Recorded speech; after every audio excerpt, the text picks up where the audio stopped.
اور یہاں تک کہ حضرت بندہ نواز نے ایک تلقین کی، فرمایا کہ روزانہ رات میں سونے سے پہلے جب بستر پر جاتے ہو سونے کے لیے، سونے سے پہلے اپنے دن بھر کے اعمال کا محاسبہ کرو، دن بھر کے اعمال کا جائزہ لو اور اپنے اعمال میں دیکھو کہ کتنی نیکیاں کیے دن میں اور کتنی برائیاں کیے، کتنی نمازیں پڑھی، کتنی دیر قرآن پڑھا، کتنوں کے ساتھ احسان کیا، کتنوں کے ساتھ نرمی کی، خدا کے کتنے بندوں کی خدمت کی، خدا کے کتنے بندوں سے دعائیں لی۔ نیکیوں کو دیکھو، اگر کچھ نیکیاں کیے ہیں تو ان نیکیوں کو دیکھ کر اترا نہیں جانا، فخر نہیں کرنا کہ ہاں میں نے نیکی کی ہے۔ فرمایا کہ نہیں، جتنی نیکیوں کو دیکھو، نیکیوں کو دیکھ کر اللہ کا شکر ادا کرو کہ اللہ نے تمہیں اس نیک اعمال کی توفیق دی ہے، ورنہ اس کی توفیق کے بغیر کوئی انسان ایک نیکی نہیں کر سکتا۔ نیکیوں کو دیکھ کر اللہ کا شکر ادا کرو، اور اگر کچھ گناہیں کیے، کچھ نافرمانیاں کیے، عبادات میں، معاملات میں، اخلاقیات میں، خدا کے بندوں کے حقوق کے معاملے میں، اللہ کے حقوق کے معاملے میں جو غلطیاں ہوئی، فرماتے ہیں گناہوں کو دیکھ کر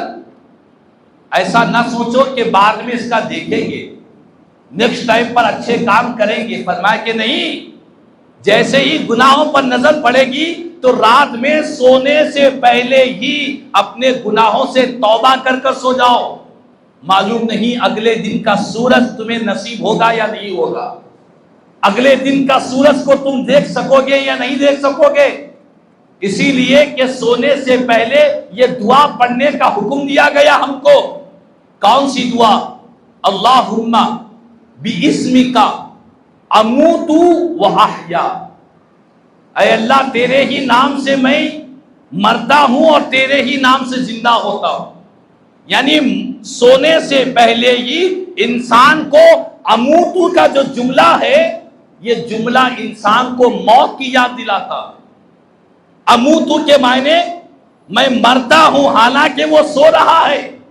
مر نہیں رہا ہے، سو رہا ہے، لیکن حضور فرماتے ہیں کہ یہ جو نیند ہے یہ موت کی بہن ہے،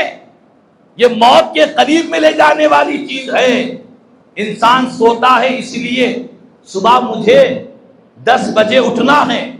8 بجے اٹھنا ہے یہ کہہ کر سوتا ہے، لیکن 2 گھنٹے کے بعد نیند سے بیدار ہوتا ہے،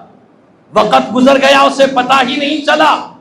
تو جس طرح 2 گھنٹے اضافہ ہو گئے، ایسا بھی ہو سکتا ہے کہ ہمیشہ کے لیے سو جائے۔ اسی لیے فرمایا گیا کہ موت نیند کی بہن ہے، سونے سے پہلے موت کو یاد کر کر سو۔ اللہم بِاسمک اموت و احیا، یہ جو دعا ہے ہر سونے والے بچے کو ہم پڑھاتے ہیں، یاد دلاتے ہیں، یہ ہم کو بتلایا جاتا ہے کہ اے انسان سونے سے پہلے موت کو یاد کر کے سو۔ تو اسی لیے میرے بندہ نواز فرماتے ہیں کہ سونے سے پہلے ہی اپنے گناہوں سے توبہ کر کر سو، جو گناہیں ہو چکے معافی مانگ لو اللہ سے، اللہ کی بارگاہ میں گڑ گڑا لو، اور پھر یہ عہد کرو کہ مولا آئندہ جو دن ملے گا، آج کے دن جو غلطیاں ہوئی، آنے والے دن وہ غلطیاں نہیں کروں گا، آنے والے دن وہ گناہیں نہیں کروں گا، یہ اللہ کی بارگاہ میں عہد کر کر سو جائے۔ تو بہرحال آج حضرت بندہ نواز یہ سودراز بلند پرواز کی زندگی ہمارے لیے مشعل راہ ہے۔ یہ وہ بندہ نواز ہے جن کی زندگی کا ایک ایک لمحہ اللہ کی یاد میں گزرا ہے، خدا کے بندوں کو خدا کی طرف بلانے میں گزارا ہے۔ میرے بندہ نواز نے تعلق باللہ قائم کیا ہے، تعلق بالرسول قائم کیا ہے، کہ ایک بندے کا خدا سے کیسا تعلق ہونا چاہیے، ایک بندے کا رسول اللہ سے کیسے تعلق ہونا چاہیے۔ آپ نے اپنی ساری زندگی تعلق باللہ اور تعلق بالرسول کو مضبوط کرانے میں آپ نے ساری زندگی گزاری ہے۔ تو بہرحال